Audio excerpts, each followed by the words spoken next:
As far as starting your own business, so what took you from having a job into owning your own business? So the last 2 years of me working that job, I started doing stuff out of my garage. Just went out and saved them some money. Bought a little weld machine, actually a little Lincoln Cracker Jack box. Little red stick welding machine from Home Depot. Okay. Put a dryer plug in my garage. Like a lot of other people start out these days, the same way, you know. So is that where you started JK? That's where I started JK, in my 2-car garage. Okay. Yeah. Building deer feeders, deer blinds, building cowboy furniture, horse stalls, building all that kind of stuff, you know. Okay. And then after about a year, I couldn't do it anymore because it was taking me longer to get everything out of the garage, to work in the garage, and put it back. So I needed a shop. So that's when you went into your own facility. Yeah, I went and rented a little shop facility right across the street from where I live. Okay. And then it started getting more work, because I was a hustler. Still am today. But I was a big-time hustler back then. What I mean by that is, you know, there was no social media in 2005. Right. Yeah. So I would go to Office Depot and print out like 1,000 flyers. And I'd go out to like Tractor Supply, Home Depot, Lowe's, you know, stuff like that. And I would just pass out flyers on people's windshields. Okay. And that's how I got jobs. Oh, that's a really good That was my social media. Well, you could still do that today. No, you could, but it's just... I mean, I'm thinking because you probably got a lot of guys that are just starting out, watching this interview, and they're thinking, how do I get into it? How do I find that next little niche? You gotta hustle, man. Right. You gotta hustle. You gotta seek every opportunity, you know. There were times where I would drive by and there's a brand new job site going on. I would stop and I would look for the supervisor. And if he wasn't around or wasn't there, I would come back the next day, but I would bring donuts. Yeah. I'd bring hats. And I'd go drive by businesses a lot of times, and I'd try to get my foot in the door and just walk in without an appointment. And if I couldn't get in, that's okay. I came back the next day. See, that's the problem is everybody looks at social media and they think that social media is going to be the answer to it. And all of a sudden you're going to be you put up a website and you're going to be a millionaire. You got it all wrong. You can have the most badass website in the world. It doesn't matter. If no one can see it, what does it matter? Right. It doesn't matter. On social media, don't think you're going to get... you might get some popularity or you might get some followers, you know, from social media, but you're not going to get that much work. Right. I'm telling you right now, you're not. Yeah, it takes the hustle. It takes the hustle, man. You got to make connections. You got to do networking. You got to support your community. Yeah. You know, you got to support the young at heart. You got to support the veterans, you know. Well, in any kind of way in your community that you can, do that. It's called exposure. You've got to expose yourself. And we're sitting in the Everlast booth right now, and I've talked with the owner, Oleg, and Oleg is the same way. He is a hustler. The whole time he gets here, he's hustling, he's talking to people, he's engaging, he's not an owner that just steps back and says, oh, my people will take care of it.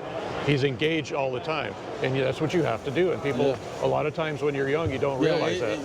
You're not going to get rich or get a bunch of jobs from social media. You're just not, it's not going to happen. Yeah, you know? Yeah, I agree. So don't think that. Now, I say that starting out.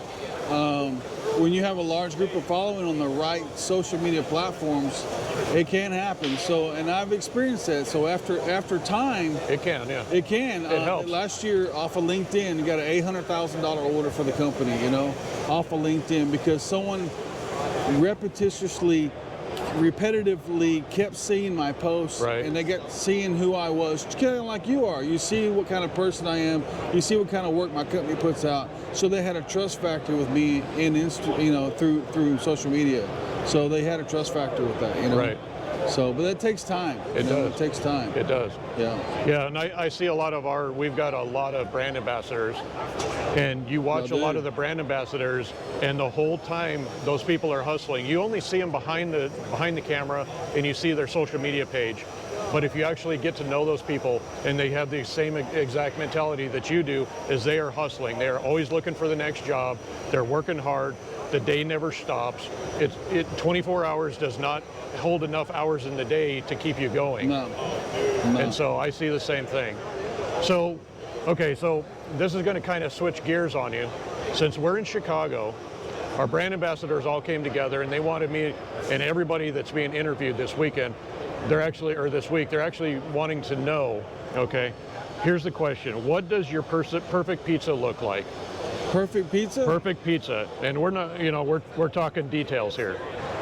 Okay, so we need to know everything from the crust. Is it stuffed? Is it not? Do you have basil? Everything about it. What are your toppings? What is the ultimate pizza for you? Deep dish? Is it going to be the thin and crispy, the cardboard? What is your favorite pizza? I'm kind of like middle of the road. I don't like it thin. I don't like it deep dish either. I don't like too much bread. Okay. So I will tell you, I do like the stuffed crust. Okay. That's my favorite. But I like a pepperoni pizza. There you go. With pepperonis on it, black olives, mushrooms, extra cheese. That's a perfect pizza for me. Okay. That's what I like. See, now what we need is somebody that's a psychologist to analyze why it is that you like those toppings, so we can find out who the real John King is. I think there's better things to analyze than my pizza. Come on, man. Let's analyze something else. Yeah, no, that's good. How long has JK been in business then? For about 30 years? No. Man, you're making me old. Jeez. This guy. No, I broke out of my own in 2005. 2005, Yeah. okay. So it's been May 1st, 2005 is when I walked in my boss's door and I closed the door. He lowered his glasses, looked at me and goes, uh-oh, because he knew what was going on. Yeah. He said, Tom, yes, sir, it's that time. He said, okay, you're going to have to go across the street to the corporate office and sign your paper. No problem. Thank you. Pleasure working with you. So I left and went across the street. And when I did, there was a lady that works HR there. Her name was Eleanor. She's a really nice lady. And she handed me my papers. She shoved it to me, and she's like, "You need to sign right here." And I went to sign, and she grabbed my hand, and she's like, "Mr. John?" I'm like, "Yes." She goes, "It's really a good thing that you're resigning and quitting today." I'm like, "Why is that?" Well, I wasn't supposed to tell you, but at 3 o'clock today, we were supposed to fire you. Oh, no. I'm like, oh, really? Because I had missed a lot of work because I had so much work on the side. Okay. I literally abused the system where I was working. I used all my sick time. I used all my vacation time. I called in sick when I really wasn't sick. I just did those things to make ends meet. I had a wife at home that didn't work, that took care of my son. I had to make ends meet, so I did what I had to do. Yeah. If I missed work because I was going to make $2,000 that day doing a side job, that's what I did. That's what I did. And I had a hunting and and fishing habit I had to pay for. Right. Right. I know a lot of guys that are into racing that are the same way. Same way, yeah. And that's how they started their business, was because they needed a way to make more money to support their racing industry. Yeah, exactly. So, exactly. Was welding a stopping point in your career, or while you were looking for your final career, or did you enjoy welding from the very beginning? No, I enjoyed welding from the very beginning. Okay. I felt like I understood it. I understood the molecules, the metallurgist side of it, how it works and how it flows. I really felt like I understood it very well. Okay. And the ability for over the years, even in the early years, to be able to mend some pieces together and weld stuff and create things, and design stuff, it was just fun. I found it fun. Yeah. And that's back to what I was saying earlier. If you find something that's fun and you enjoy it, then the money will come automatically, right, because you're good at it.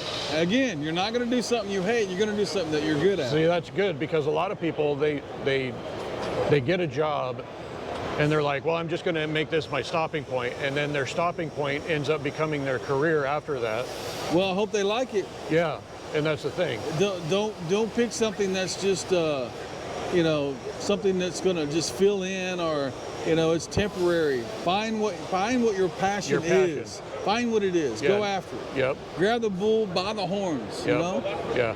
I have a friend, and he was going to start professional fishing, and he ended up with a brain tumor and ended up with problems after that. Sorry to hear that. But that was his motto, is find your passion. Find it, man. And it's amazing, because he was about 20 years old when I first met him, and he already had his slogan. Hey, if it's basket weaving, weave your ass off. Yeah. If it's welding, weld your ass off. Yep. Do one or the other. Yep, I agree. So, would you rather see people going into a trades program, or would you rather see them doing on-the-job training? Or do you like a combination of both? You want an honest answer? Yes. On-the-job training. On the job? Nothing negative against the welding schools. The welding schools that I know, most of them are really great, you know, and it's really good to go to those if you just want to learn how to weld. But man, there's so much more to welding. The fabrication side. Than just welding, laying a bead, you know. I mean, once you get it down, it's kind of like riding a bike, you know, once you get it down. If you can't quite get it down, just keep working at it, you're going to get there. But listen, there is so much of another world and another side to welding than just welding. And I've dealt with this and helped so many people and seen so much of this, been exposed to great lengths of it, of people that cannot read a measure tape, cannot interpret blueprints, don't know how to cut the metal. They don't know how to do any of that stuff. And that is so much more important than welding, you know? So do you hire people directly out of school, or would you rather have them come in and do on the job with you? I rather hire someone that did not go to school. Okay. Do you think that there's something that the schools are missing that they should be putting more emphasis on, at least with your industry? No particular school, but a lot of schools are missing some extracurricular things and some other levels of education in welding. So many kids don't know math. They focus so much on being under the hood, it's like, your value could be so much more if you would have learned, or if you would learn how to do this or do that as far as math, geometry, trigonometry, learning the angle of the dangle. You know, you just knowing how to cut metal, how to put it together, how to fit it, and then you learn how to weld it. To me, it's like this. If you learn how to read a print and do math, and you start learning how to put things together, yeah, you will automatically learn how to weld because you just put it together. Now you got to weld it. Yeah, because you can learn the side of it where you're physically touching it. It's more the geometry side of it. It's more it's problem solving. I find that a lot of people have a hard time problem solving. It's better than wood making. Yeah. Woodworking. Yeah. You cut wood, you can't weld it back together. Right. Metal, you can. Tack it, fit it, weld it. You don't like the weld, grind it off, weld it again. You know? Yeah. You can't do that with wood. Yeah. So it's a great industry to be in, you know? Okay.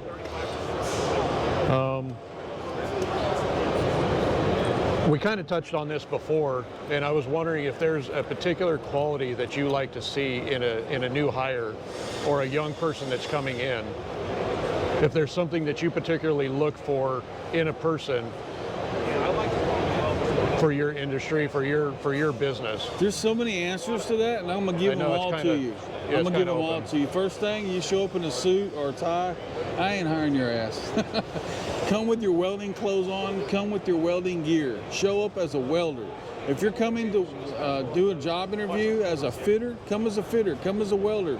Bring all your tools with you. That's first impression. I sit at my desk and I look up at the camera and someone's there for a job and they show up. Like, I've had guys show up in a suit and I'm like, what are you even doing here, man? Right. Are you here for a sales job or are you here for a welder, you know? But other than that, attitude, man, number one. Attitude, being positive, showing up on time. If you're late to an interview, we tell you, we're not interested. Sorry. If you're late to the interview, you're gonna be late to work. Right. That's just my attitude, you know? And that's what's been proven over the years so much. But attitude, showing up on time. And with the attitude, pridefulness is the other thing. Oh, pridefulness, not being yeah, teachable. Absolutely.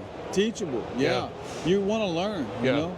Yeah, absolutely. Especially when you're coming to people that have been doing it for years and years. Yeah. And even guys like you, guys like me, you know that there's constantly something you can learn. Man, you're never too old to learn. Right. Never. Right. I totally agree. Never. I totally agree. Especially with technology the way it is, has advanced so much. It advances like every week, every month. Right. There's so much more to always learn, you know? Yep, I agree.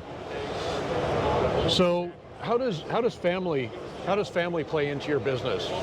Man, it's a big part. I don't know as far as playing exactly into my business, but there are times when I go to welding competitions that I bring my son and my wife. They're involved, you know, okay. Especially my little boy, because he has a little mini welding rig. I don't know if you've ever seen it. I did. But he hands out koozies and stickers, and that's what he loves to do. That's awesome. Like, he can't wait. He's like, Dad, when's the next one, you know?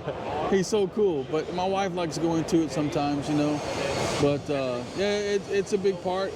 Welding is my life, you know. Right. And I I like making people's dreams come true. That's what I like doing. People have like something they imagine or they think about, or they kind of halfway drawed something on a napkin and they want someone to finish it. And that's me. That's where I come in. That's what I like to do. Yeah. Is taking someone's somewhat of an idea and turning it into reality, you know? Right. Yeah. Well, Wow. one last question that I have for you.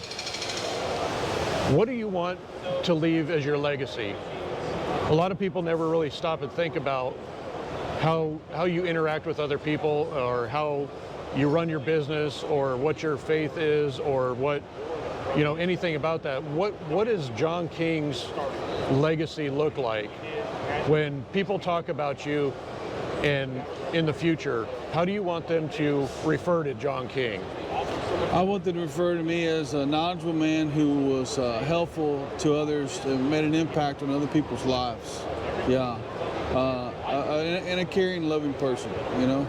I know I can be rough on the outside a lot, like old piece of leather, you know, but, you know, that's just me. But that's how I would like people to remember me. There you go. Yeah. There you go. We're concluding our interview. We're at Fabtech in Chicago, 2023. We're in the Everlast and the Edge Welding Supply booth. If you're in Chicago, come by, stop, say hi, shake a hand. We appreciate it. Thanks for watching. Thank you. You can follow JK Welding on any social media platform. Also, the King of Welding on Instagram and TikTok. Check out our TikToks. We like doing crazy, funny stuff. Have a great day. Thanks a lot, and thanks for having me here. You bet. Have a good day.